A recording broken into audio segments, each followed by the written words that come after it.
I'm Oscar with NextMMAFighter.com. We're here with Philippe Gentry, who just won the ISKA Featherweight mixed martial arts belt. Yep. Congratulations. Thank you. Thank you. Thank you for taking the time to speak to us today. Absolutely, my pleasure. So let's go through your fight real quick. You went almost the complete 5 rounds, but you ended in the 5th. You seem to be dominating most of the fight in the stand-up and the takedowns. You had a bunch of really great double leg takedowns. Why don't you talk a little bit about the fight and how you felt? I mean, I felt good coming into it. I was, I guess I was as healthy as you could be. Everybody comes in with a few injuries. I think it's just really how bad are they? I caught bronchitis actually 2 weeks ago, so I had to start, slamming down some antibiotics and getting it together, which pushed me back a little bit in my training. But I felt overall really good. Kind of went on an emotional roller coaster yesterday. Due to the bad weather up here, my guy kind of got caught up in it and couldn't make it, my original opponent.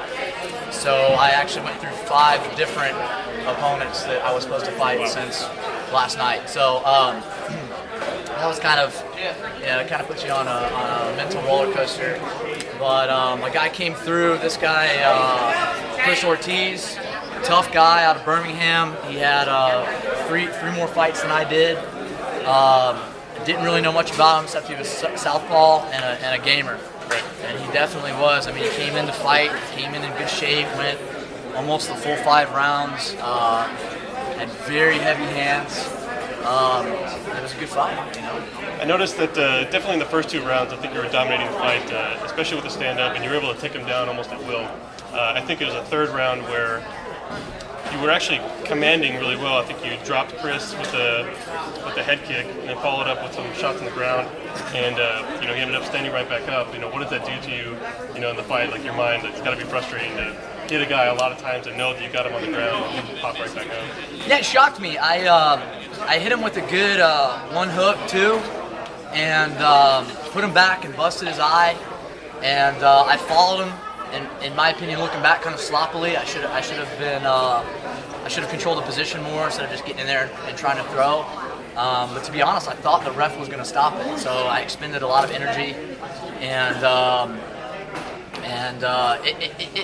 it messes with you a little bit mentally, throwing the kitchen sink at somebody and them still coming back at you. So definitely kudos to him for being as tough as he is. And then in the 4th round, it looked like he was starting to connect with, he got, his groove on, and he started connecting with some punches. And your family was actually sitting right behind me during the entire fight. So tell me how that went. Yeah. They wanted you to get in there and mix it up. They're calling for a lot of knees and head kicks, and really exciting stuff. But the fight, it was what it was, and I think you saw that it was going to be going for most of the fight, so you're conserving a lot of energy. And what ended up happening in the 5th?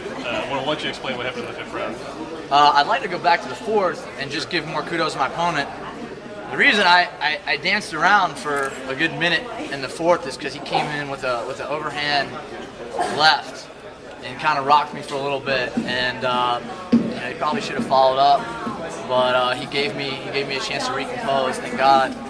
And then going into the 5th, I thought I had it. I ended up seeing the scorecards later, and I think the ref scored it a little bit closer than I saw it.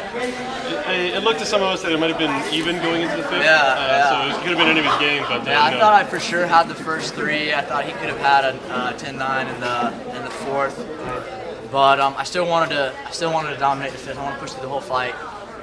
My coach, I had great corners, Mr. Brown, Mr. Gary Brown, Chris Moriarty, black belt from Alliance, and Jason Evangelista, brown belt from Alliance as well.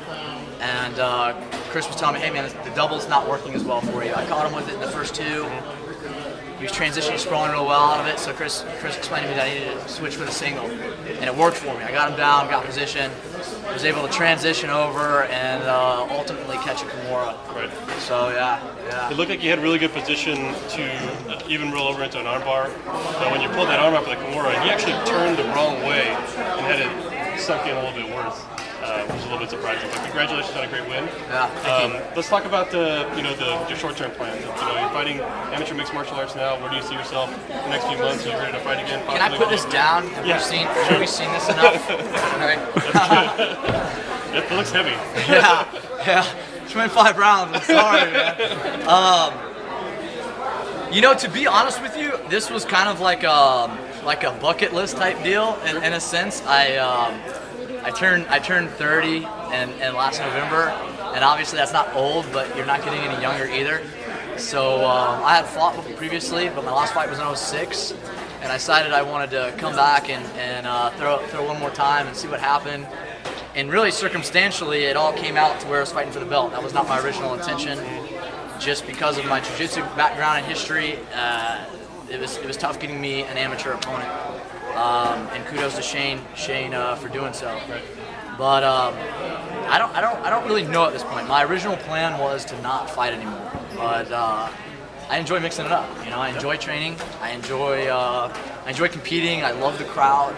I love the energy. So whatever I tell you right now is going to be a lie. So I don't know. Well, you definitely proved it tonight. You're a very well-rounded fighter and very exciting. We'd love to see more. Thank you. Would you like to thank anybody? Yeah, I would. I've got a few sponsors. They're all here. Sorry, it's my nosebleed towel here.